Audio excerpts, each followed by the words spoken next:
D'abord, j'ai dit que c'est pitoyable.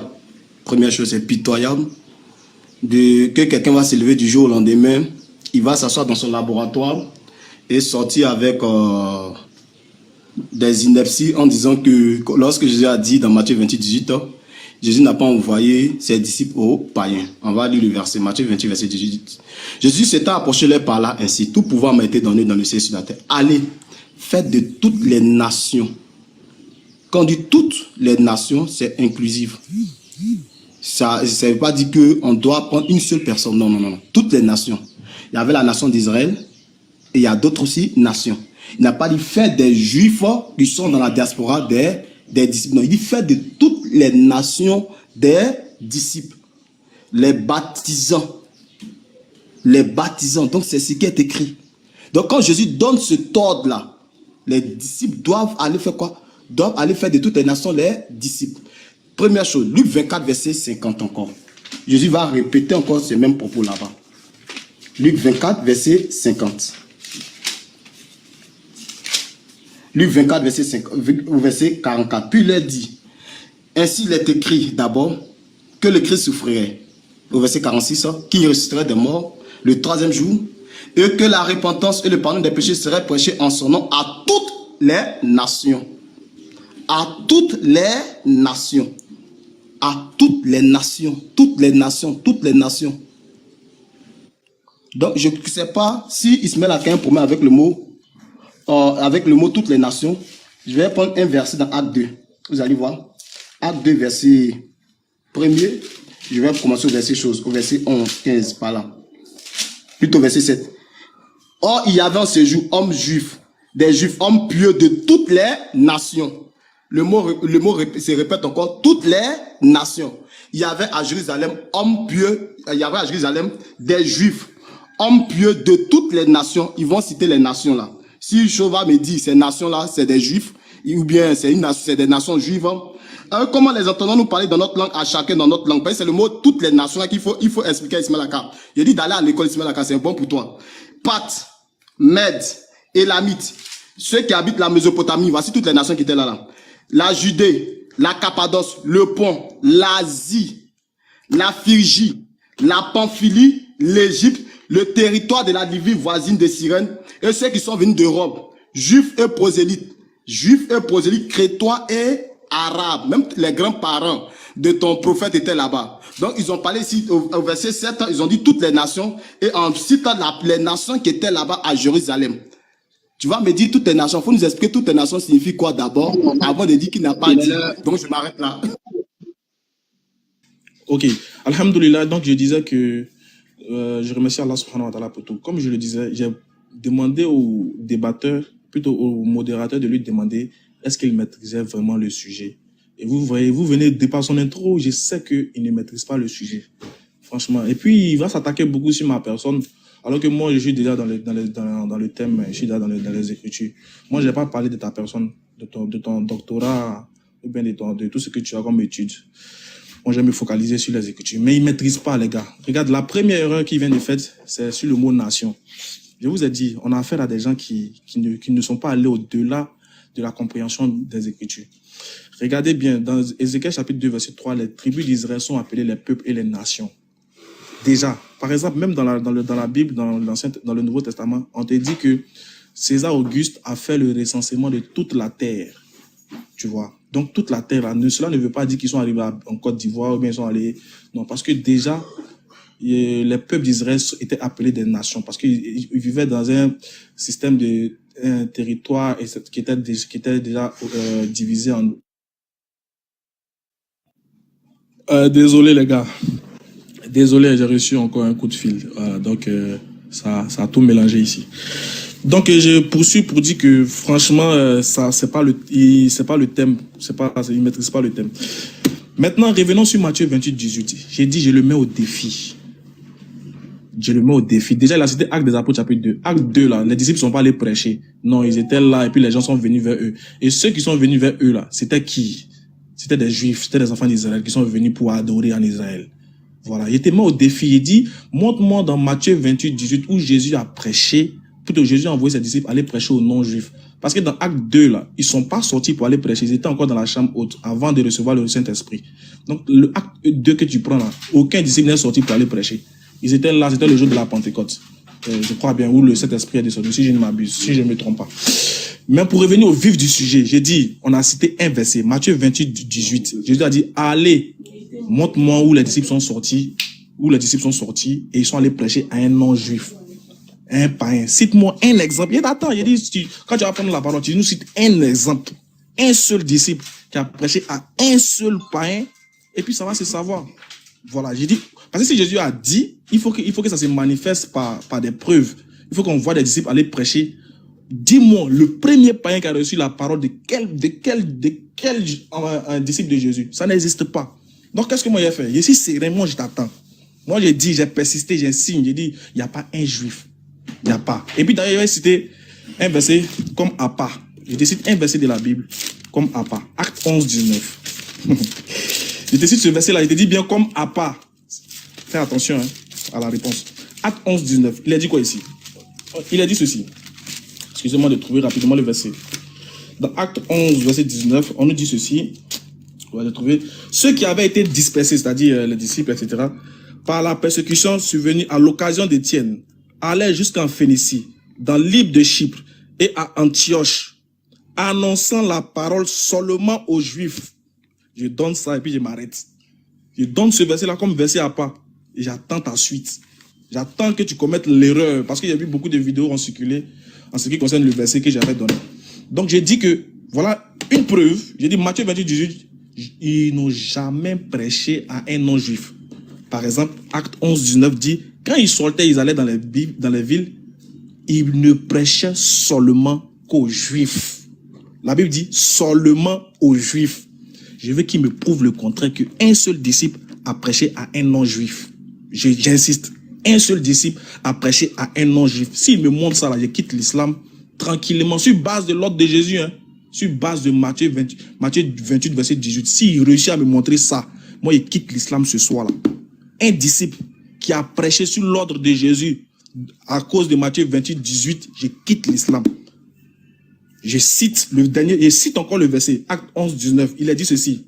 Ceux qui avaient été dispersés par la persécution survenue à l'occasion d'Étienne allaient jusqu'en Phénicie, dans l'île de Chypre. Ils allaient jusqu'en Phénicie, dans l'île de Chypre. Donc, ils sont sortis. Annonçant la parole seulement aux Juifs. S'il dit que, je dis bien, s'il me montre le contraire de ce qui est écrit dans ce verset-là, moi, il quitte l'islam. Et puis, il devient un fervent attaquant contre l'islam. Mais s'il n'a pas trouvé, qu'il se taise à jamais et qu'il se range dans son trou noir. Mais je l'attends. J'ai cité ça, non? S'il est garçon, comme il aime bien se vanter, il aime bien être arrogant, je l'attends dans les Écritures. Salam alaikum. Ok, merci beaucoup. C'est mon temps, même mon temps. Ça me fait tellement rire. C'est ton même verset là. Il faut frire le poisson par sa propre graisse. Tu es mort. Tu ne sais pas ce qui est en train de débattre. Acte 11, 19. Je vais prendre le même verset là. Et puis écoute, ouvre ton oreille. Tu vas voir. Acte 11, 19. Ceux qui avaient été dispersés par la persécution, survenus à l'occasion d'Étienne, allaient jusqu'en Phénicie, dans l'île de Chypre et Antioche, annonçant la parole seulement aux Juifs. Ils s'arrêtaient là, point. Coupeur de route. On continue. Au verset 20. Il y eut cependant. Quand on dit cependant, c'est dit quoi? C'est un connecteur logique d'opposition. Il y eut par contre, cependant, parmi eux, parmi ces personnes qui étaient dispersées là, parmi eux, quelques hommes de Chypre et de Cyrène qui étant venus à Antioche s'adressaient aussi aux Grecs.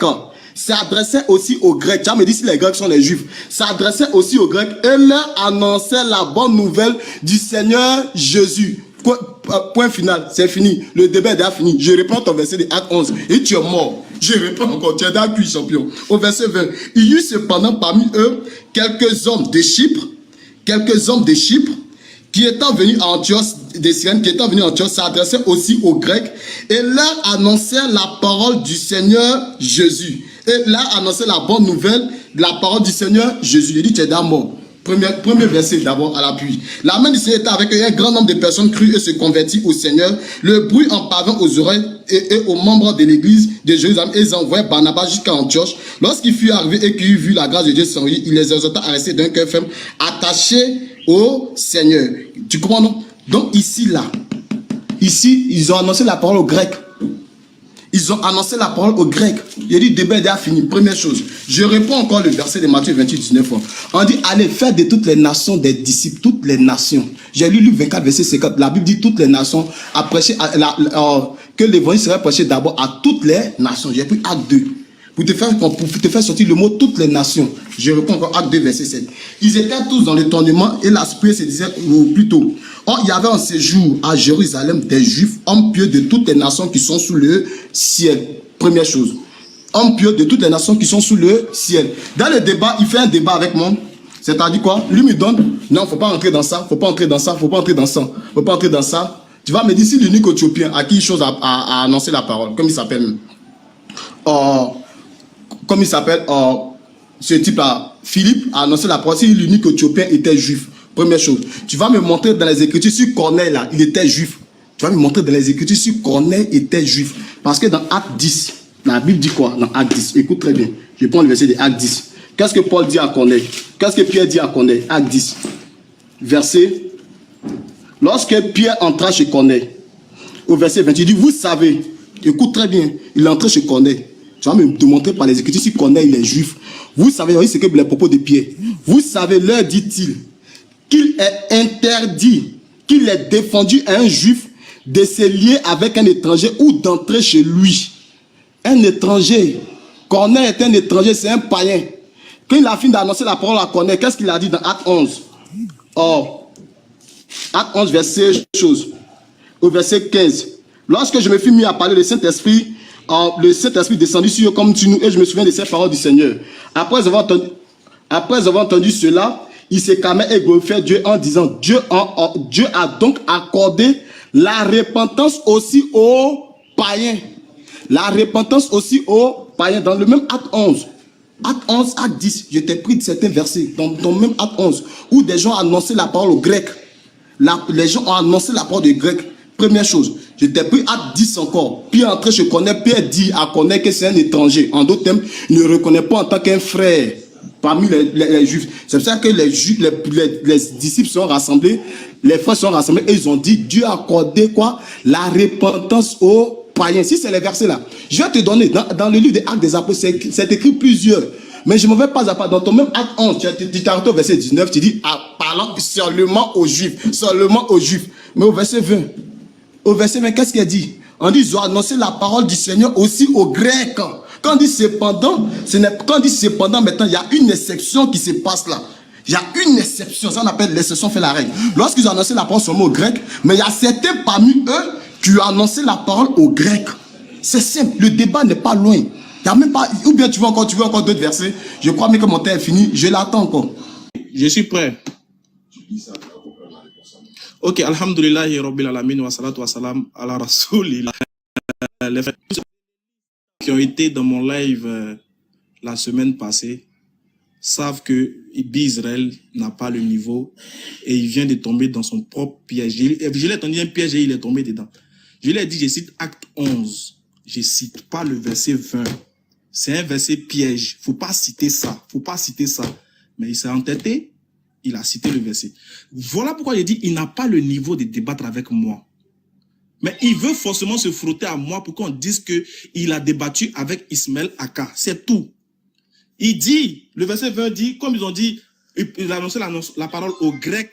Il dit que les Grecs, pour lui, il pense que les Grecs sont des païens. Il pense au mot grec du peuple Alexandre le Grand. Alors qu'au temps de Jésus, j'étais sous la domination romaine. Regardez bien. Je vais lui montrer historiquement et puis bibliquement que les Grecs ce sont les enfants d'Israël. Je vais lui montrer ça.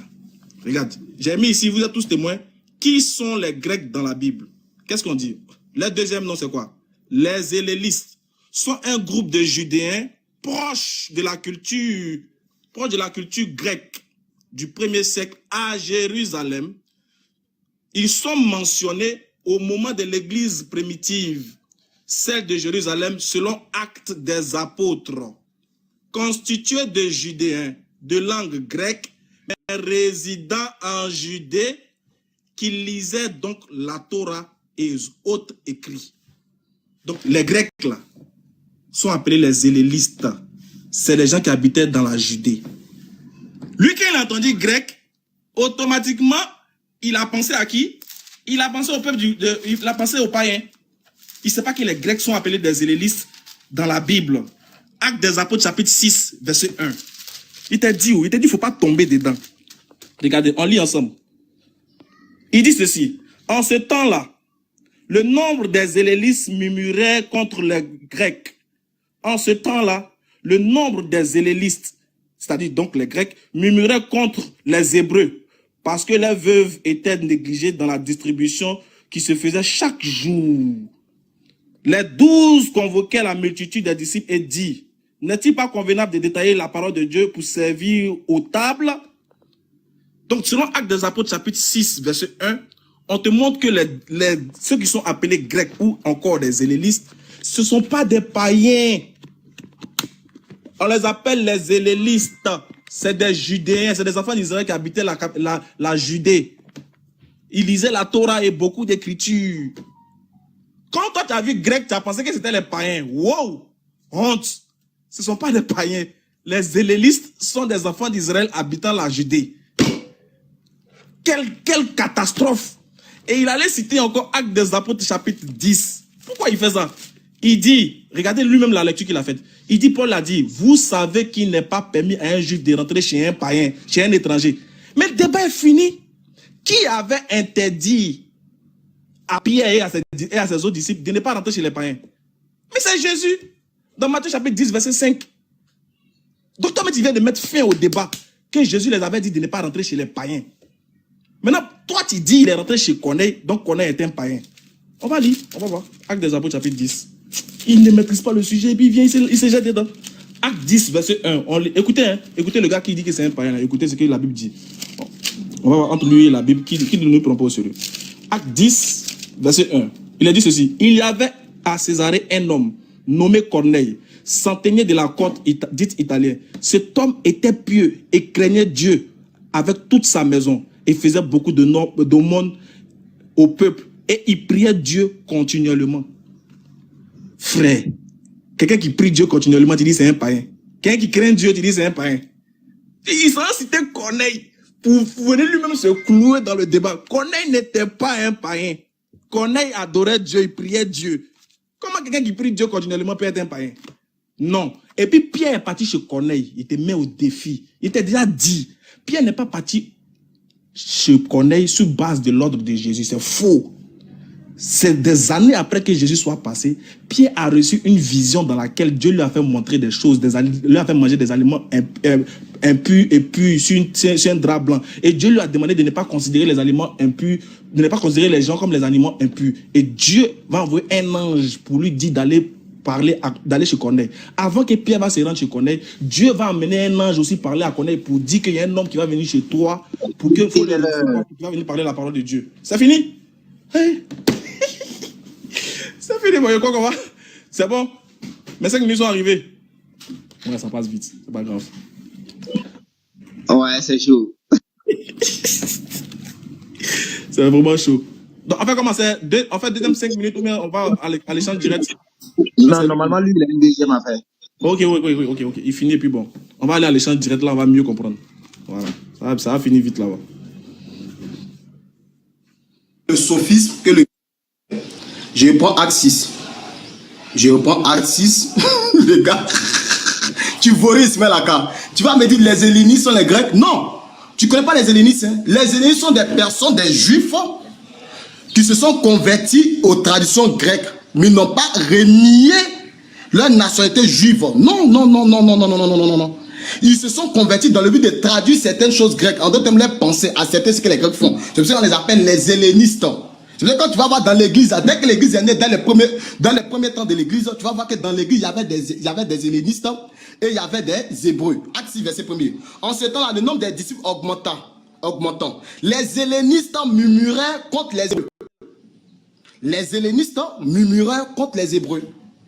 Parce qu'ils étaient négligés dans la distribution qu'ils faisaient chaque jour. Tu comprends? Mais je te prends Acte 11. Acte 11, ils n'ont pas parlé d'hellénistes là-bas, tu mens. C'est-à-dire que tu veux faire une fuite en avance. S'ils avaient parlé de... La Bible s'est fait la différence entre hellénistes et grecs. Il ne faut pas mentir sur les Écritures. Arrête de mentir sur les Écritures. La Bible fait la différence entre hellénistes et grecs. C'est une différence qui sont là. Si c'était les hellénistes que les gars avaient annoncé la parole, ils avaient dit hellénistes ici. Pourquoi dans Acte 6, ils ont parlé d'hellénistes, dans Acte 9, ils ont parlé d'hellénistes, et dans Acte 11, ils vont parler des grecs. Ou bien la Bible est bête pour nous, où c'est écrit que c'est les hellénistes. Je reprends Acte 11. Verset 19. Ceux qui avaient été dispersés par la persécution survenue à l'occasion d'Étienne allaient jusqu'en Phénicie, dans l'île de Chope et Antioche, annonçant seulement la parole aux Juifs. Si c'était si les hellénistes là, si c'était les hellénistes, ils n'allaient pas parler des Juifs. Ils n'allaient pas mettre en bas grec. Non, ils allaient s'arrêter là. Mais quand mais cependant, il dit il faut partir à l'école. Tu dis t'attaques, mais il dit il faut partir à l'école. Quand mais cependant, c'est ce qu'on appelle l'exception fait la règle. Il y a une exception qui est là. Il y a eu cependant parmi eux quelques hommes de Chypre. Quelques hommes de Chypre et de Cyrène qui étaient venus à Antioche s'adressaient aussi.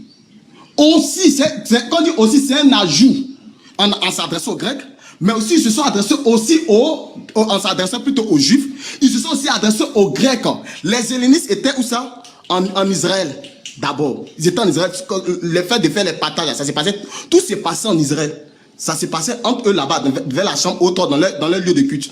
Donc c'est hors d'Israël maintenant qu'ils sont arrivés. Antioche n'est pas en Israël, non, Antioche est hors d'Israël. Donc ceux qui habitent Antioche, ça c'est les Grecs.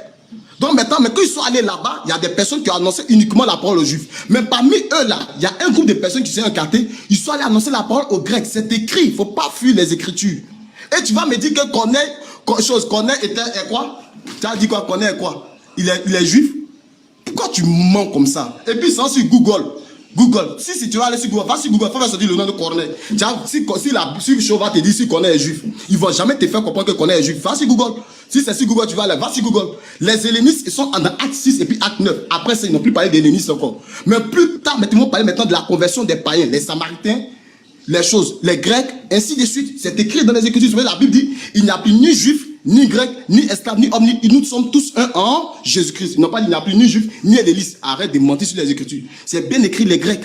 Faut pas dire les hellénistes. Acte 6 parle des hellénistes. Acte 9 parle des hellénistes. Mais dans Acte 11, quand on dit cependant, c'est les Grecs.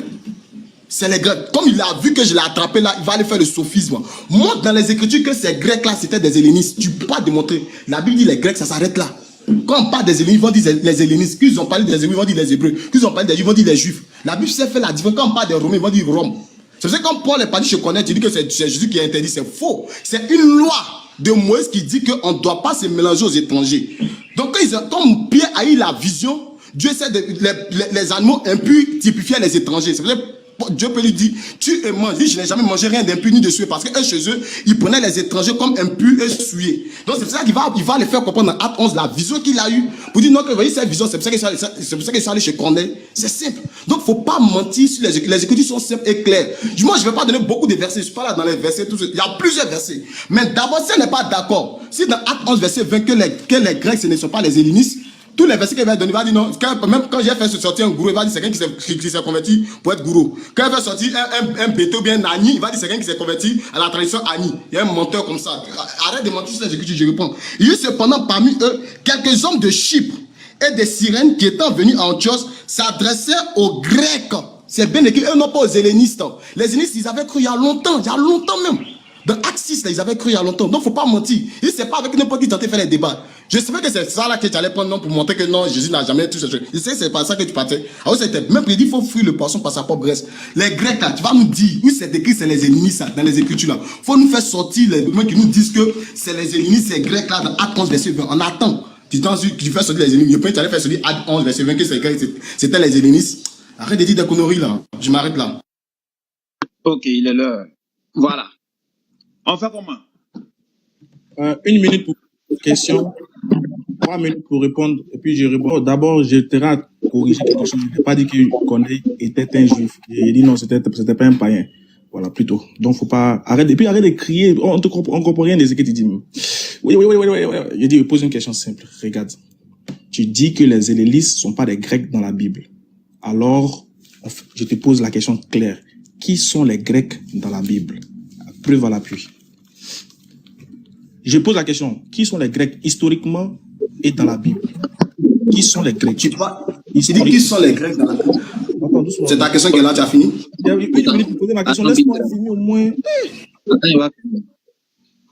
Attends, il termine d'abord. Comme il a 1 minute, voilà.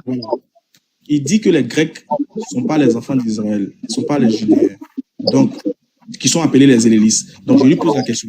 Qui nous prouve historiquement et bibliquement qui sont les Grecs dans la Bible? Merci. C'est ma question. Ok.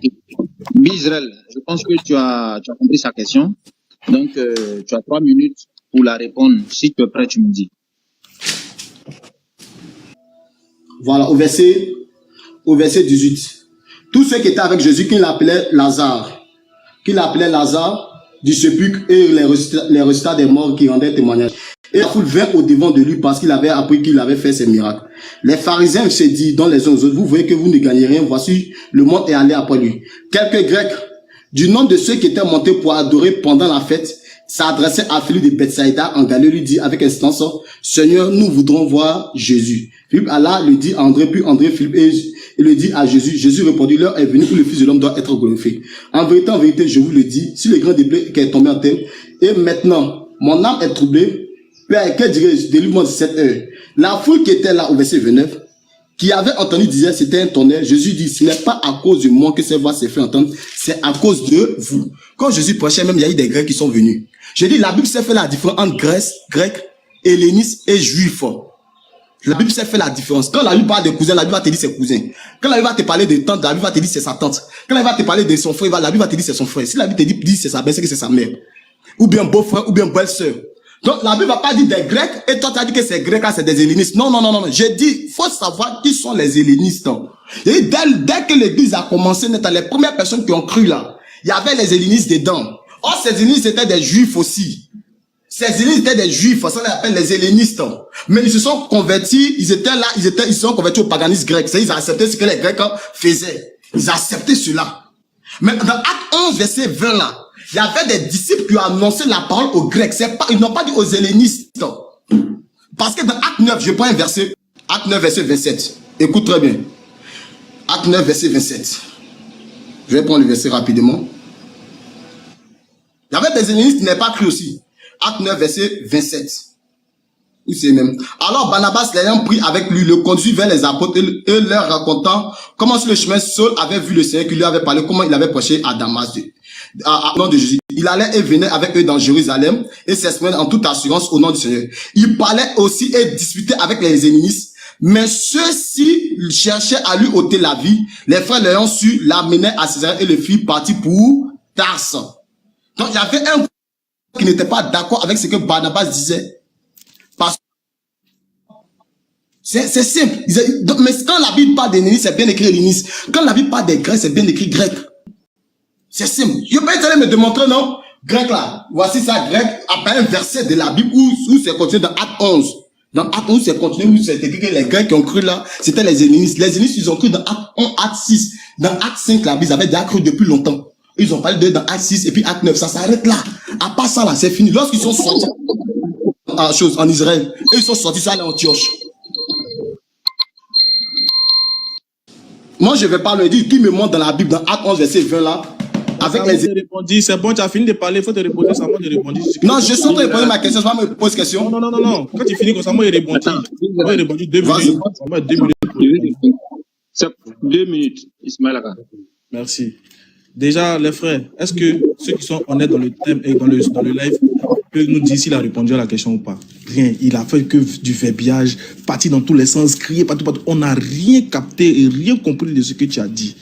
Frère, je t'ai dit qu'il y a te prouver historiquement et puis bibliquement qui sont les Grecs dans la Bible.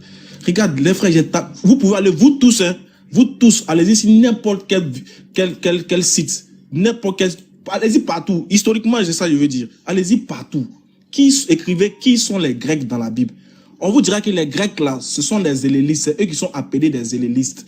C'était des enfants d'Israël qui parlaient la langue grecque. Parce qu'au temps de Jésus, ils étaient sous la domination romaine. Regardez, il a lu Luc. Luc te dit que les hellénistes allaient adorer à Jérusalem. Mais qui adorait à Jérusalem? Qui partait adorer à Jérusalem? C'est les enfants d'Israël qui avaient le droit d'adorer là-bas. Tu vois, il y a un verset même qui le condamne. Ça, c'est difficile de faire comprendre quelque chose de terminal à un enfant de CM2. En fait, j'ai débat avec quelqu'un qui ne maîtrise pas. Mais en fait, je ne sais pas comment il va vous dire, en fait. Vous-même, allez-y allez-y taper n'importe où. Et on te dit que les Grecs, là, c'est un mot qui est utilisé pour parler des hellénistes, des enfants d'Israël, des Judéens qui parlaient la langue grecque. C'est parce qu'ils parlaient la langue grecque qu'on les appelle les Grecs. Ou encore les hellénistes. Frère, va sur partout où tu veux. Laisse-moi, on va demander à tous les théologiens, ils vont te dire. Maintenant, où est la preuve? Ils disent que la preuve se trouve dans Actes des Apôtres chapitre 6, verset 1. J'ai dit dans Actes des Apôtres chapitre 6, verset 1 là. Les Grecs qui étaient là-bas, là, ils avaient un problème avec les Hébreux. Pourquoi? Parce que quand on partageait les biens, eux, les veuves étaient délaissées. Et je te dis que c'est eux, on les appelle les hellénistes ou encore des Grecs.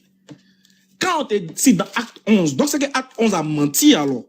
Parce que Acte 11, 19 dit, ils annonçaient la parole seulement aux Juifs. C'est que c'est faux. Voilà.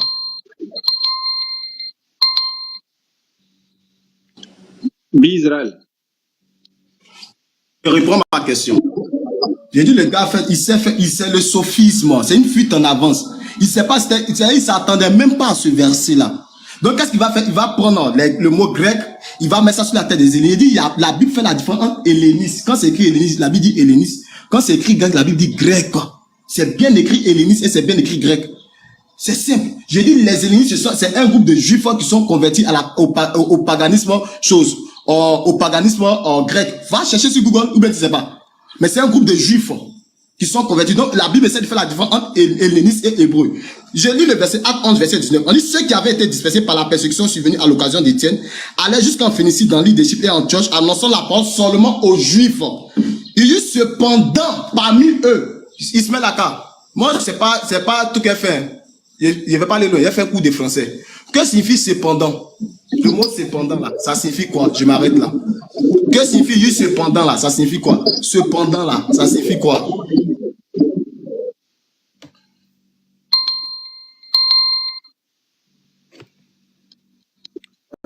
Merci. S'il vous plaît. Est-ce qu'on peut faire un débat sérieux? Vous pouvez envoyer un autre débatteur plus sérieux que ça, s'il vous plaît. Un débatteur plus sérieux que ça, s'il vous plaît. J'ai besoin d'un débatteur plus sérieux que ça parce que le gars, il n'a pas le niveau. Je vous ai dit, il ne maîtrise pas le sujet. Vous avez vu la preuve. Regardez. On dit, je vais lire Acte 11, 19. Acte 11, 19 dit, ceux qui avaient été dispersés. Qui avaient été dispersés, les disciples? Par la persécution d'Étienne, survenue à l'occasion d'Étienne, allaient jusqu'en Phénicie, en l'île de Chypre, annonçant la parole uniquement qu'aux Juifs.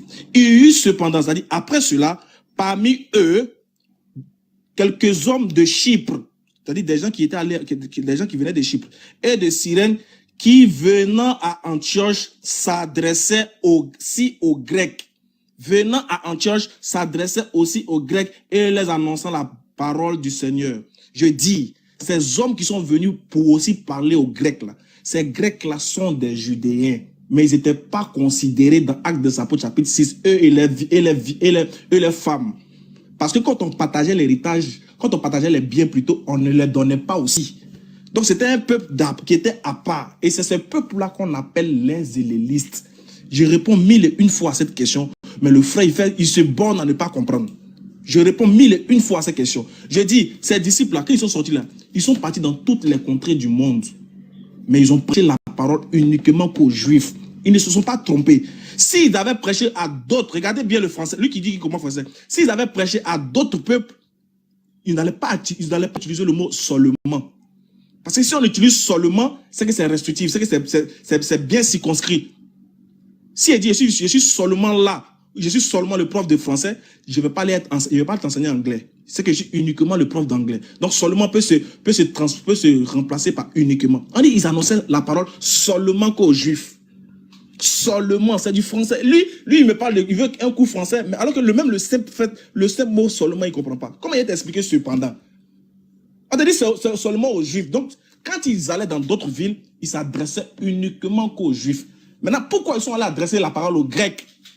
Parce que Jésus les a interdits d'adresser la parole des gens aux non-juifs. Donc, ils ne peuvent pas aller adresser la parole aux Grecs. Ça devient une contradiction avec Matthieu 10, verset 5.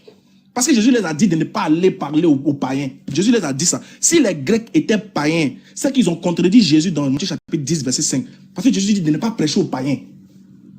Jésus a déjà dit de ne pas prêcher aux païens. Comment encore ils vont aller prêcher aux Grecs alors que Jésus les a dit de ne pas faire? C'est pour ça qu'il a dit que les Grecs, si tu les considères comme des païens, tu as fait fausse route. C'est des Grecs, ils sont appelés des élélistes. C'est des enfants d'Israël habitant la Judée. On les appelle les élélistes ou les Grecs. Je te mets au défi d'aller chercher n'importe où. Même dans la Bible, on te dit que c'est eux qui étaient dans Actes des Apôtres chapitre 6. Pourquoi tu fais le sourd d'oreille? Mais, et puis même, regarde, ce n'est pas le mot grec mais qui est le sujet. Tu as dit ici que Pierre a prêché à Corneille. Moi, il t'attend, ne te presse pas. Mais pour te répondre clairement, c'est pour te dire que les Juifs, là, les Grecs, sont des hellénistes qui ont reçu aussi la parole. Voilà. Merci. C'est moi qui pose la question, non? Bizrael. Ah, 2 Oui, minutes. il a demandé s'il va répondre. Bizrael, Oui, tu as répliqué 2 minutes. oui, j'ai répliqué.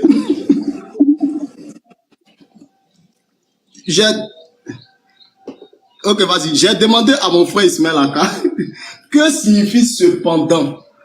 Quand je vais parler d'école, les gens vont dire que c'est pas un juge Ismaël Aka. À tel moment on utilise cependant. Cependant est utilisé lorsque tu as énoncé quelque chose pour marquer une opposition de ce que tu avais annoncé. Quand tu as pris l'exemple de prof de français, je suis seulement prof de français, cependant j'enseigne l'anglais. C'est-à-dire, je suis uniquement prof de français. C'est-à-dire, on me connaît en tant que prof de français. Cependant, là, il y a aussi l'anglais que je peux aussi enseigner. Oh, mais qui le fait monter, là? Truc. Faut fermer ton micro. Quand tu parlais, là, je n'ai pas fait ça. C'est pas moi, c'est pas moi. Non, tu entends de parler en bas. Tu entends de rire. J'ai dit, faut fermer ton micro, s'il te plaît. Ferme ton micro, Ismaël Aka, s'il te plaît, ferme ton micro. J'ai dit ferme ton micro. Quand tu parlais, j'ai fermé mon micro. Mais ferme ton micro. Est-ce que tu me vas parler? Mais j'ai dit ferme ton micro. Je ferme pas mon micro. Est-ce que c'est obligé de fermer? Pourquoi? Pardon, faut pas gâter le débat là. Faut fermer le micro là. Quand quelqu'un parle, l'autre ferme son micro. C'est comme ça qu'on fait l'échange. Ferme ton micro. Ferme ton micro. Faut fermer. Merci. Je répète encore, je dis. Cependant, marque une opposition avec ce qui était annoncé. Donc, qu'est-ce qui avait été annoncé d'abord dans Acte 11, verset 19 pour marquer cette opposition? Ça marque une opposition de ce qui avait été annoncé. Donc, voici ce qui avait été annoncé dans Acte 11, verset 19. Ceux qui avaient été dispersés par la persécution, survenus à l'occasion de John, allaient jusqu'en Phénicie, dans l'île d'Égypte et à Antioche, annonçant la parole seulement aux Juifs. Il y eut cependant, donc maintenant ils vont marquer une opposition de ce qui avait été annoncé en haut là.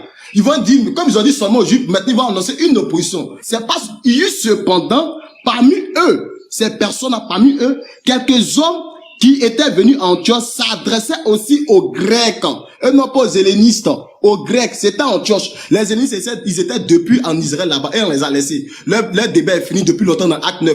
Mais ce qui se passe en Antioche, ceux qui vivent en Antioche là, ce sont les Grecs. C'est pas les hellénistes, c'est les Grecs. Donc ils annonçaient aussi aux Grecs et leur annonçaient la bonne nouvelle du Seigneur Jésus. Vous allez te demander cependant signifie quoi? Vous allez te dire va à l'école. L'école là c'est important.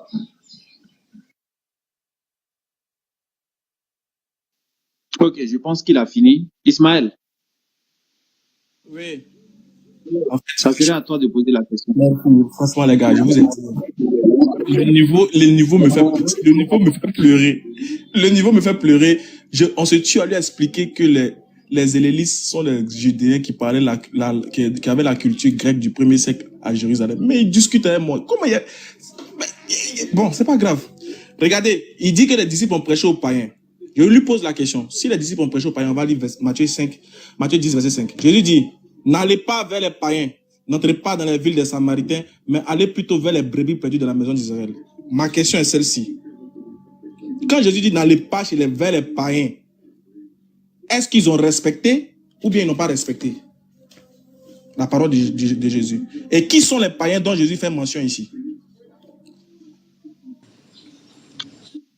Ça va? La question, elle est comprise. Païen, volé. C'est une question à deux volets. Oui, c'est une question à dévoler.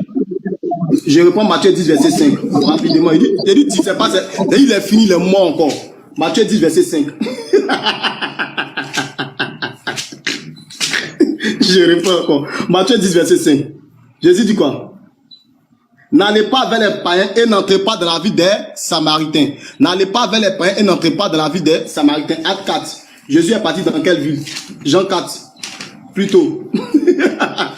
Il dit, tu sais pas, c'est qui tu fais des mots. Il n'a pas parlé des païens, mais il a parlé aussi des Samaritains. N'entrez pas dans la vie des Samaritains. Je prends Jean 4. Jean 4, verset chose. Oh, verset 1er. Je le sais, ce que les pharisiens avaient entendu.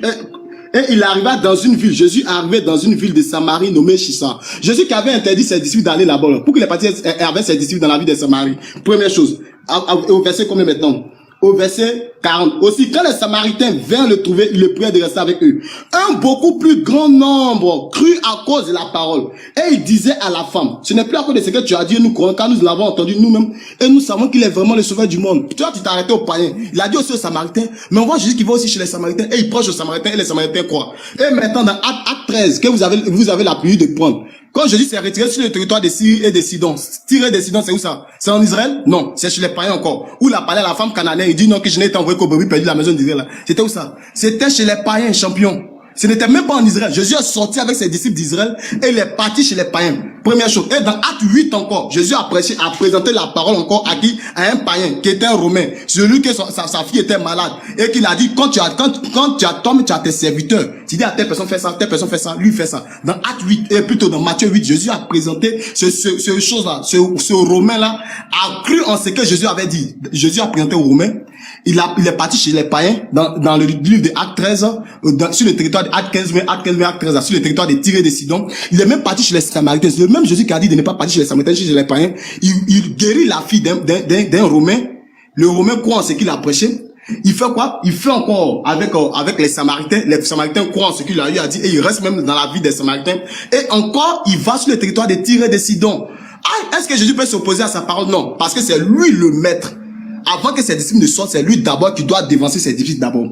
Et lui doit aller déposer certaines choses là-bas. Et qu'il va sortir maintenant. Ses disciples vont aller après. C'est pour cela que tu vas voir que les apôtres, dans Acte 13, 46 à 47, tu vas voir, on dit, les païens se réjouissaient en entendant cela. Et ils glorifiaient la parole du Seigneur. Et tous ceux qui étaient destinés parmi les païens à la vie éternelle crurent. Ce n'était pas à chose, ce n'était pas en Israël, c'était hors d'Israël. Chez les Grecs, beaucoup de païens ont cru et ils ont été sauvés, ils ont été baptisés. C'est écrit dans Acte 13, 46 à 47. Tu es quitté où, champion? Il faut partir faire bien tes études bibliques et coraniques. Tu vas venir faire débat avec moi. C'est toi toujours quand tu as la parole. Non, il a le niveau, son niveau est bas parce que tu sais qu'il te chicote avec les versets à la pluie. Mais comme tu sais, tu fais le sophiste, tu veux réfuter tout ce qu'il dit là. C'est le sophiste, non champion là. Ça là, j'ai déjà tout réfuté ça. Les frères, on est juste face à quelqu'un qui fait de la gymnastique verbale. Il est en train de courir, alors que je lui ai posé une simple question, il n'a pas répondu. J'ai dit, quand Jésus a dit aux disciples de ne pas aller chez les païens, est-ce qu'ils ont respecté ou pas? On n'a pas entendu la réponse. Il fait bien. Toi, tu es bon pour faire featuring avec Didi B, en clair. Et il allait citer Jean 4. Il dit, lui là, non.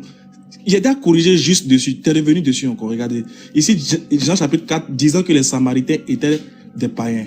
Eh Dieu. La femme samaritaine elle-même dit à Jésus au verset 12 de Jean 4, es-tu plus grand que notre père Jacob qui nous a légué ce puits? C'est une femme samaritaine qui dit à Jésus que son père est Jacob. Elle est descendante de Jacob. Est-ce que les païens sont descendants de Jacob? Eh Dieu. C'est triste. Jean 4 là, les Samaritains là sont pas des païens. Le royaume d'Israël était divisé en deux parties. La capitale du nord était appelée la Samarie. Il y a deux types de Samaritains dans la Bible. Il y a les Samaritains païens qui ont été déportés par le roi Salmanasar dans 2 Rois chapitre 17 à partir du verset 29. Et puis il y a ceux de la Samarie, peuple d'Israël habitant la capitale du nord. Le royaume d'Israël avait 12 tribus. 10 tribus au nord, 2 tribus au sud. La capitale du nord était appelée la Samarie. Ceux qui habitaient là-bas étaient appelés des Samaritains. C'est de là que la femme vient. Voilà pourquoi il dit à Jésus, es-tu plus grand que notre père Jacob qui nous a légué ce puits? Elle te dit que Jacob est son père, alors que c'est de Jacob que vient le mot Israël. Comment tu peux dire qu'elle est païenne? Et puis tu dans cet acte de chapitre 13. Est-ce que dans acte 13 là, est-ce que dans 13 là-bas, il y a... Qui opérait dans acte 13? C'est Paul et Barnabas. Est-ce qu'ils ont reçu l'ordre de Jésus dans Matthieu 28, 18? Non, il te dit les disciples dans Matthieu 28, verset 18. Montre-moi un seul disciple qui allait prêcher à un non-juif, à un païen. Tu vois, tu cours.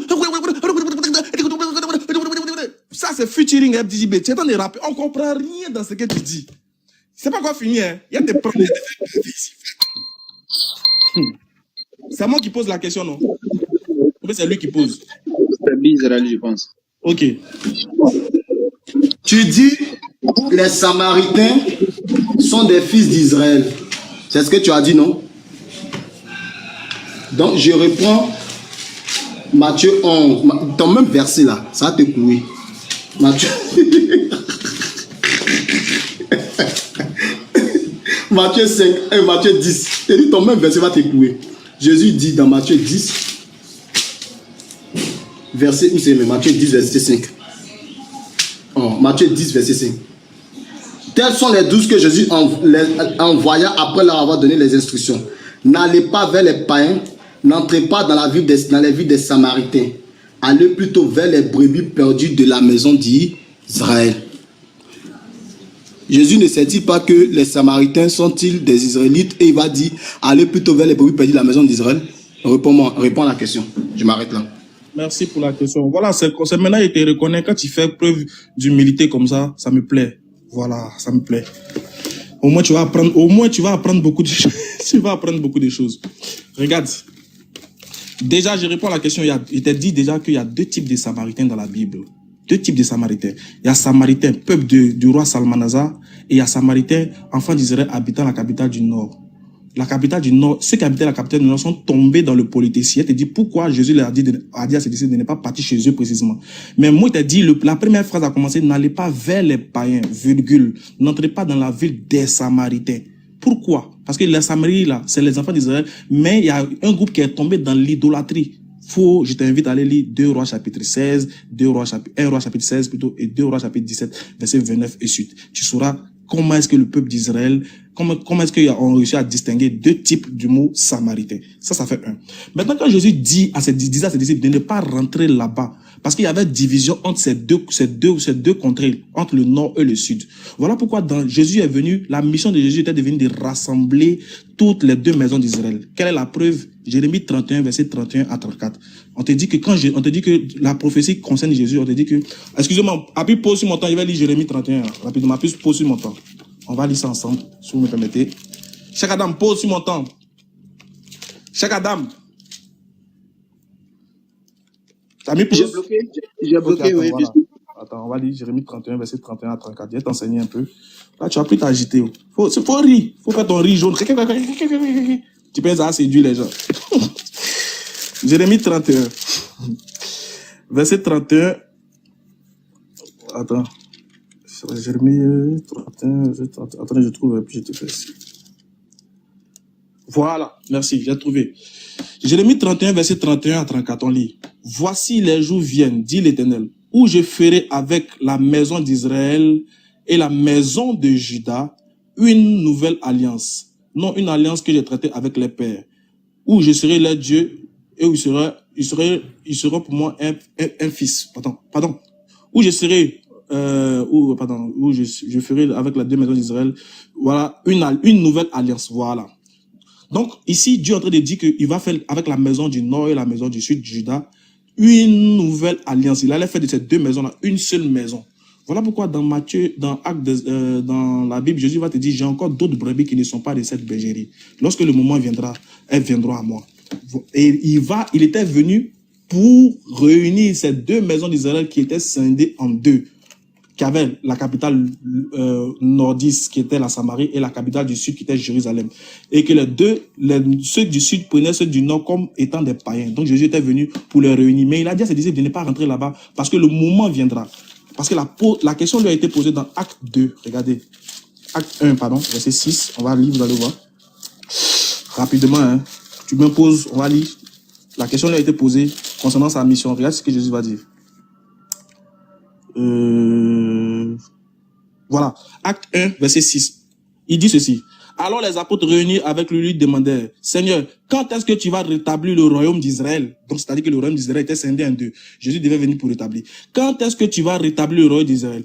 Il leur répondit, ce n'est pas à vous de connaître le temps ou le moment que le Père a fixé de sa propre autorité. Mais vous recevrez de la puissance, le Saint-Esprit, survenant sur vous, et vous serez mes témoins. Regardez, écoutez bien, à Jérusalem, virgule, dans toute la Judée, là où étaient situés les Hellénistes, virgule, dans la Samarie, virgule, jusqu'aux extrémités de la terre. Dans la Samarie, jusqu'aux extrémités de la terre. Donc Jésus a dit, le moment viendra où les deux maisons d'Israël seront une seule maison. Et c'est ce moment-là que l'Esprit sera sur vous. Quand l'Esprit sera sur vous, là, c'est là que vous serez mes témoins dans la Samarie. Pourquoi? Parce que la Samarie était considérée comme des païens, mais le moment allait venir où maintenant il allait mettre les deux ensemble pour devenir une seule et unique patrie. Voilà pourquoi Jésus a dit, vous ne connaissez pas le moment, mais quand le moment viendra, vous serez mes témoins dans Jérusalem, virgule, dans toute la Judée, virgule, dans la Samarie. Voilà pour répondre à ta question. J'espère que ça va. Donc, Ismaël, à toi en même temps de poser ta question. Voilà. Je dois répliquer. Ah, tu n'as pas répliqué. Ok, d'accord. Non. D'abord, Cheikh Adams, lorsqu'il prenait ses versets, tu mettais pause. Et il lisait ses versets, tu mettais pause. Ok, il n'y a pas de souci. Donc, comment je vais prendre mes références? J'espère que tu vas me prendre. D'abord, ce que tu as dit, Ismaël Akan, tu mens. Première chose, écoute-moi très bien. Les Samaritains, c'est un peuple sidonien qui était quitté, qu'il y avait un roi qui les avait enlevés. Il avait pris les Israélites, il les envoyé dans son pays et il a pris un peuple sidonien pour les envoyer à la Samarie. Et c'est lorsqu'il les a envoyés là-bas, les Samaritains ont commencé à faire, ces personnes ont commencé à faire quoi? Des cultes. Et au fur et à mesure qu'il faisait ces cultes-là, quand il s'est passé, il mourait à chaque instant. C'est là maintenant le roi va prendre des sacrificateurs dans le but d'aller les convertir au judaïsme. Quand je dis au judaïsme, à la loi mosaïque, dans le but d'apprendre les cultes juifs. C'est pour ça qu'ils vont se convertir au judaïsme et ils vont se faire appeler quoi? Ils vont se dire qu'ils sont fils de Jacob. Parce qu'ils ont accepté les cultes, parce que les cultes juifs, au fur et à mesure qu'ils faisaient cela, Dieu les tuait. Tu peux voir ça, je vais prendre ma référence. Attends, d'abord, je vais lire un document. Je vais lire un document rapidement. C'est écrit dans la Bible, c'est dans 2 Rois. Tu peux voir ça dans 2 Rois. C'est écrit dans la Bible et je vais prendre un document maintenant pour t'étayer cela avec un document historique de Flavius Joseph qui est un juif qui était là en leur temps. Flavius Joseph, il dit aujourd'hui tu traites les juifs comme les choses. Tu traites les juifs comme le méritaient leur méchanceté.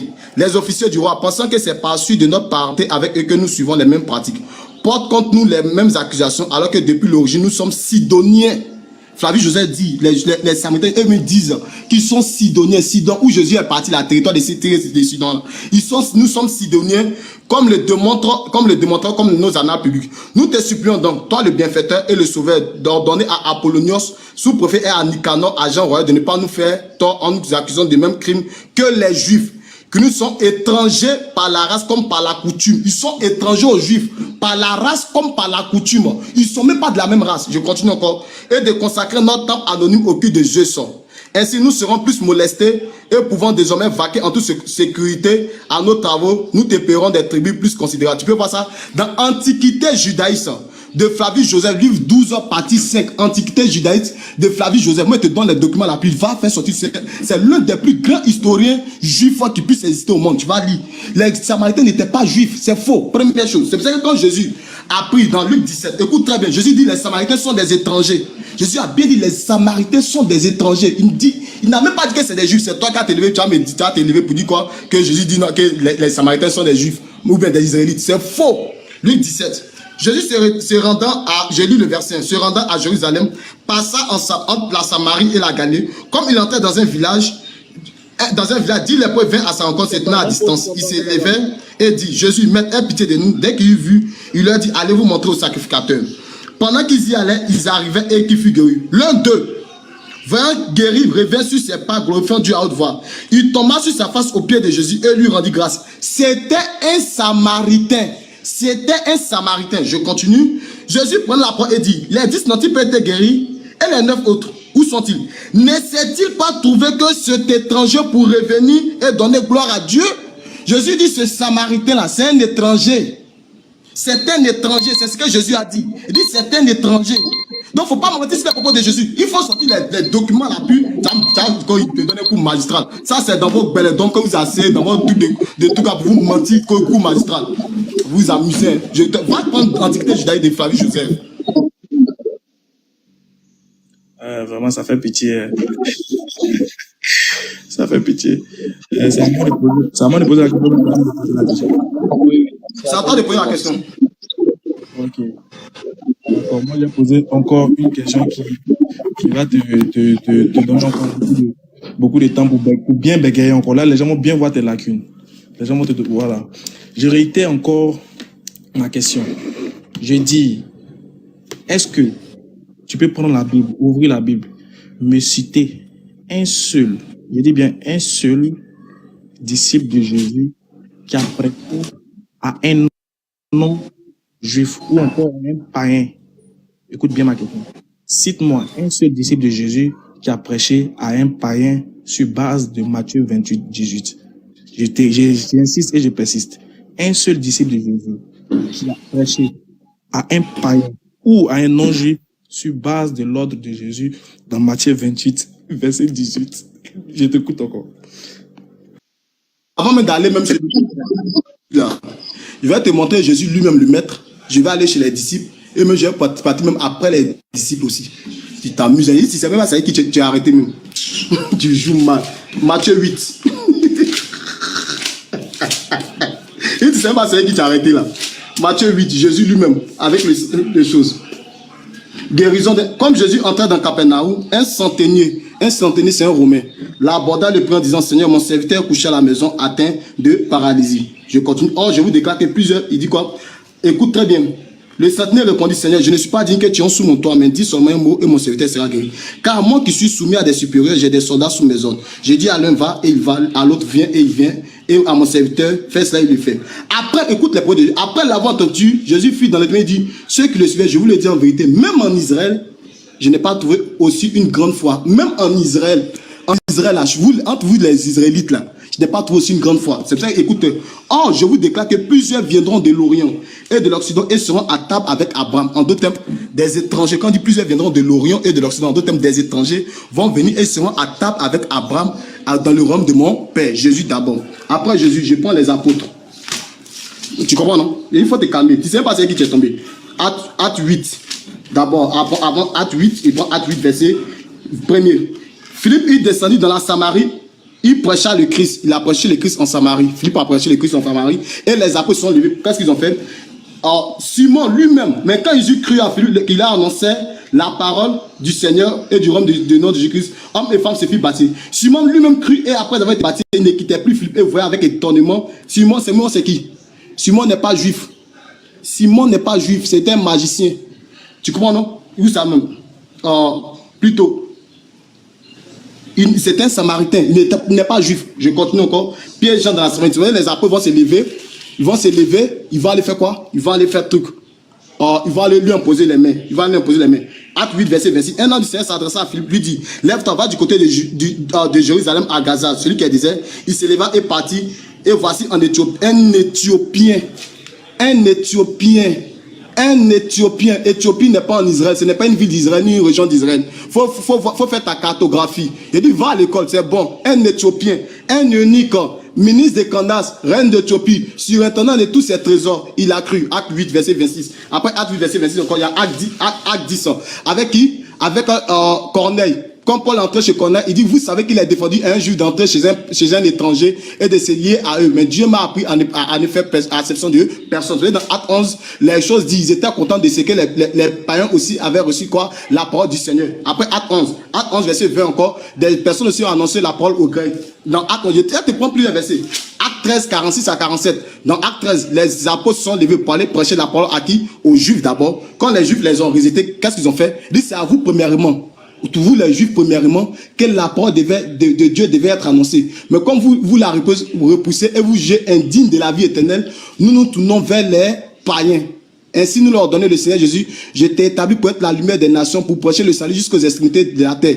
Les païens se réjouissaient en entendant cela. Et ils glorifiaient la parole de Dieu. Et tous ceux qui étaient destinés à la vie éternelle crurent. Tu comprends? Les païens, il dit, il y a beaucoup de versets où les apôtres ont prêché la parole aux païens. Les disciples ont prêché la parole aux païens. Paul est venu, il a continué avec ça. Paul a fait ça, Pierre a fait ça, Philippe a fait ça, ainsi de suite. Toutes ces personnes, une chose, comme il s'appelle, Philippe a fait ça, ces personnes ont fait cela. J'ai dit, moi, il faut nous démontrer que ces païens, c'était des juifs. Parce que la Bible dit dans Galates, il n'y a plus ni juif, ni grec, il n'y a plus ni juif, ni païen. Nous sommes tous un en Jésus-Christ. Donc ici, ils font la différence entre un païen et un juif. C'est nous, on appelle les païens. Nous, les hommes des nations. Et il va prendre alliance. Je ferai une nouvelle alliance. Tu sais, c'est de quelle alliance Dieu parle ici? Tu sais, c'est de quelle alliance Dieu parle? Tu sais, c'est de quelle alliance? Tu peux, c'est cause, il est en train de faire alliance pour faire quoi? Pour mettre les deux maisons d'Israël ensemble. Menteur. L'alliance, c'est de mettre sa parole dans leur cœur pour qu'ils puissent l'accepter. En d'autres termes, quand Jésus va venir, l'alliance est accomplie par le sang de Jésus-Christ dans Hébreu 8. Tu vas lire Hébreu 8, Hébreu 9. On dit, c'est de mettre maintenant la parole du Seigneur dans leur cœur. Il dit, j'écris mes paroles dans leur cœur. Plus personne n'enseignera son concitoyen. Je m'arrête là. Cheikh Adam, dans mes 2 minutes, voilà, merci, dans mes 2 minutes, parce que il ne répond jamais aux questions et c'est lui qui met, et puis c'est lui qui utilise les gros mots. Attends, 1 minute. Je crois que, attends, on va aller à l'échange direct. Je lui pose une question directe, il répond directement, on va voir vite la vérité.